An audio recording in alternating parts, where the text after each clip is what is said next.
Congolaises et Congolais, très chers compatriotes, permettez-moi avant toute chose de remercier Dieu Tout-Puissant, Maître des temps et des circonstances, de nous avoir gardés en vie et de nous donner la force de poursuivre ces nobles combats pour la souveraineté, la dignité et le bien-être de notre peuple.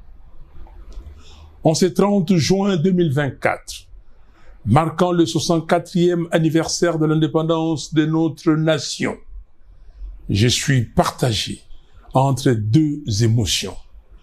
Une immense joie de m'adresser à vous après un long silence et une profonde tristesse face à la situation sombre et chaotique imposée par ceux qui ont usurpé notre souveraineté et confisqué nos rêves. Mes très chers compatriotes, le 30 juin 1960, Patrice Emery Lumumba déclarait « La République du Congo a été proclamée et notre cher pays est maintenant entre les mains de ses enfants. » Plus loin, il ajoutait « Nous allons veiller à ce que les terres de notre pays profitent véritablement à ses enfants. » Au 30 juin 1960, les 2 345 410 km² du territoire national, y compris Massissi, Rutshuru et Lubero Sud, étaient sous contrôle congolais. Aujourd'hui, le pouvoir de Kinshasa n'a aucun contrôle sur des vastes zones du Nord Kivu, Sud Kivu, Ituri, Otuele et Bazuele. Tout semble être fait pour nuire aux Congolais et mettre en péril les équilibres géostratégiques du Congo-Kinshasa.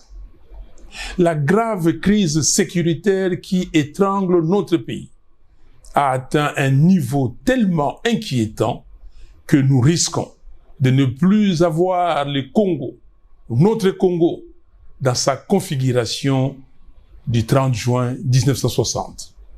En effet, cette crise s'enracine chaque jour davantage aux grandes dames de nos populations manifestement abandonnées par ceux qui prétendent diriger le pays. Contrairement à ces déclarations démagogiques, promettant d'attaquer le Rwanda à la moindre escarmouche, M. Tshisekedi fait preuve d'une indifférence coupable, abandonnant la population à son triste sort. Cette irresponsabilité donne des ailes à M. Kagame au point de déclarer avec arrogance « Nous sommes prêts à nous battre si nécessaire avec la RD Congo. Nous n'avons peur de rien. » Je rappelle à M. Kagame que son armée et ses supplétifs du M23 combattent déjà sur notre sol, mais qu'il sache qu'il ne nous vaincra pas. Très chers compatriotes, nous savons tous que notre pays fait l'objet d'un complot de la part de certains membres de la communauté internationale. Cela ne nous surprend pas, car depuis 1960, le projet de balkanisation n'a jamais quitté certains esprits opposés à notre souveraineté nationale et internationale. Cependant, ce qui me ronge profondément, c'est de savoir que parmi nous, il y a des pions, certains conscients, d'autres non conscients, tapis dans nos institutions, œuvrant contre les intérêts du pays. Ceci est extrêmement grave. Dans une méconnaissance flagrante de la gestion des priorités, M. Félix Tshisekedi préfère se livrer à son sport favori, des voyages inutiles à travers le monde. Il refuse de se rendre à Beni, à Butembo, à Goma, à Mungwalu ou ailleurs pour être aux côtés d'une population en détresse, compatir à son malheur et surtout trouver des solutions adaptées à la situation. Nous avons alerté à plusieurs reprises la communauté internationale sur la tentative d'extermination d'une partie du peuple congolais. Nous continuons de constater malheureusement son indifférence face à la tragédie congolaise qui dure depuis plus de 25 ans maintenant. Personne ne se préoccupe d'exhumer les rapports mapping de l'ONU, délibérément bloqués dans les tiroirs, privant ainsi des millions de victimes congolaises du droit à la justice. Comment comprendre que l'ONU et les forums internationaux discutent de la guerre en Ukraine, en Israël et à Gaza, tout en ignorant les 10 millions de morts et plus de 7 millions de déplacés internes congolais à cause de la guerre que le Rwanda et l'Ouganda nous imposent. Face à l'absence de l'État, à la complicité apparente du pouvoir en place et à l'indifférence de la communauté internationale dans les génocides congolais, il est clair que le salut de notre peuple doit être recherché au plus profond de nous-mêmes. Nous devons puiser les énergies nécessaires pour déclencher un sursaut patriotique tel que proclamé dans notre hymne national, Debout Congolais. Chers compatriotes, depuis 2019, les scandales de corruption et de détournement des deniers publics se sont multipliés, totalisant des sommes colossales, tandis que l'armée, en guerre, manque cruellement de ressources. Pendant ce temps, le régime de M. Tshisekedi continue de faire de grandes promesses au peuple, mais manque des capacités nécessaires pour relever les défis de la société congolaise. J'entends tous les jours vos cris de détresse face à la misère sociale, vos récriminations et plaintes sur la vie chère, sur la dépréciation du franc congolais par rapport au dollar, sur le manque d'infrastructures routières, aéroportières et portuaires, sur le manque d'accès à l'eau potable et à l'électricité, sur le manque de soins de santé, sur le manque d'emploi, sur la dégradation de la qualité de l'enseignement et sur les autres fléaux qui rongent la République. Oui, vous vous plaignez aussi de l'insécurité qui sévit dans toutes les grandes villes du pays, où les Kuluna, la milice UDPS, Force du Progrès, la brigade spéciale d'intervention rapide de l'UDPS règnent en maître. Dans certains quartiers de Kinshasa, il faut même l'autorisation des Kuluna pour y accéder. Comme on peut le voir, le gouvernement de M. Félix Tshisekedi est fondé sur la démagogie, le mensonge, la diversion, la distraction, la corruption et la violence. Ce gouvernement entretient l'illusion que tout va bien, alors que la réalité est tout autre. La qualité de vie des Congolais se dégrade à mesure que la corruption et les vols s'aggravent. Congolaises et Congolais, en décembre 2023, dans une totale opacité, la CENI a organisé un simulacre d'élection qui a bénéficié à M. Tshisekedi et à son union sacrée, coûtant plus de 1,3 milliard de dollars aux contribuables congolais pour produire des institutions totalement illégitimes. Pourtant, aucun audit sur la gestion des fonds publics par la CENI n'a été effectué. L'Assemblée nationale et le Sénat, comme les autres institutions du pays, dépensent l'argent des Congolais sans aucun devoir de redevabilité. Les deux chambres du Parlement sont des caisses de résonance qui se nourrissent de la cupidité des politiciens de circonstances et des faibles d'esprit.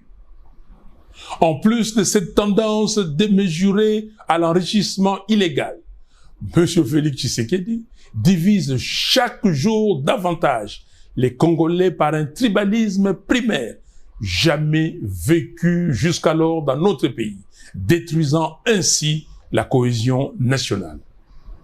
Comble de malheur, il envisage maintenant de changer la Constitution pour demeurer indéfinitivement au pouvoir. Cela ne passera pas. Il n'y aura pas de changement de Constitution en RDC. Pour qu'il réussisse une telle funeste entreprise, M. Tshisekedi devra marcher sur les cadavres de millions de Congolais qui sortiront dans les rues pour lui barrer la route.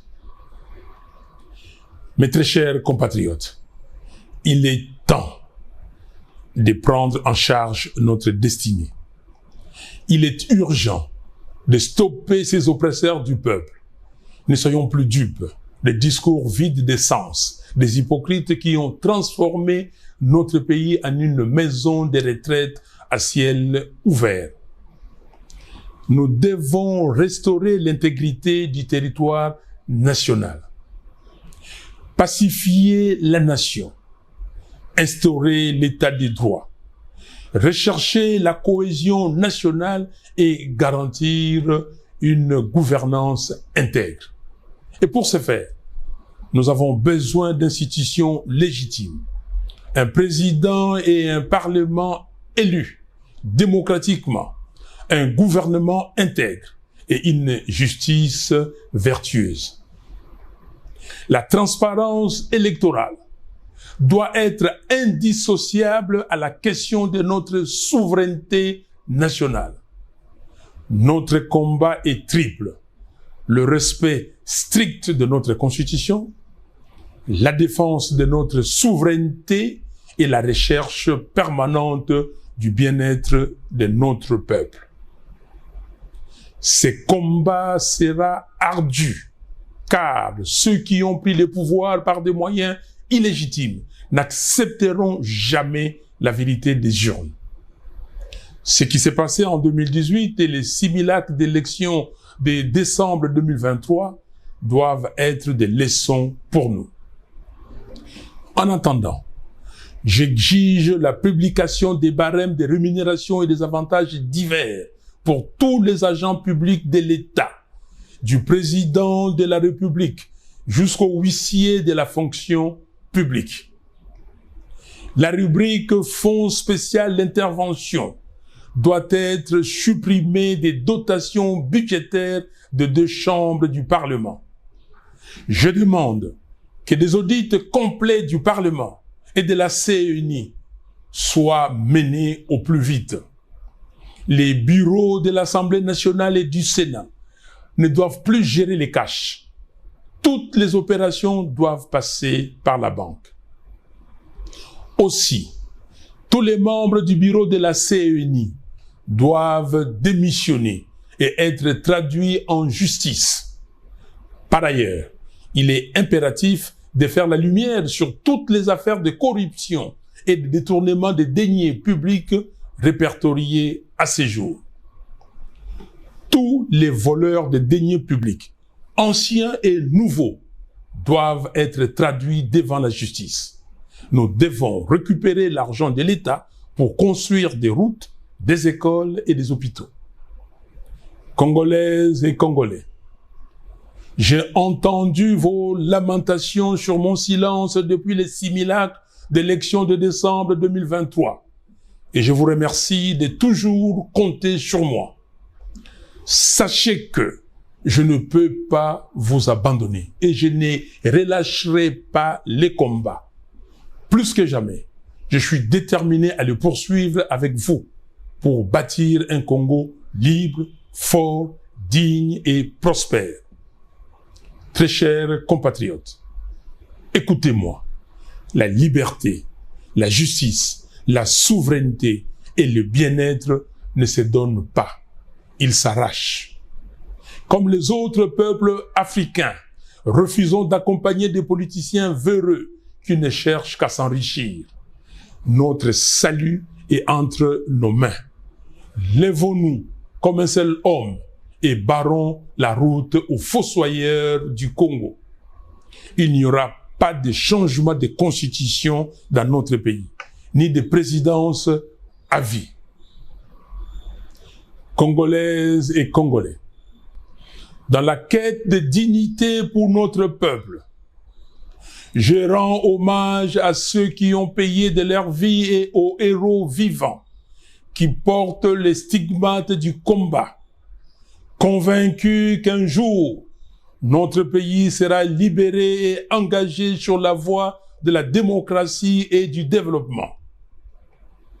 Je salue la mémoire de nos concitoyens qui ont perdu la vie au Nord Kivu, au Sud Kivu, en Ituri, au Haut-Ouélé, au Bas-Ouélé, au Maïndombe, au Kwilu et au Kwango, à cause de la convoitise de nos richesses naturelles par le Rwanda et l'Ouganda et de l'inaction des gouvernants depuis 2006. Je pense aussi aux 7 millions de nos compatriotes déplacés internes dans leur propre pays. J'ai compati avec tous nos compatriotes victimes de l'insécurité qui règne dans le pays, résultat des actions avilissantes des milices de certains partis politiques bien identifiés.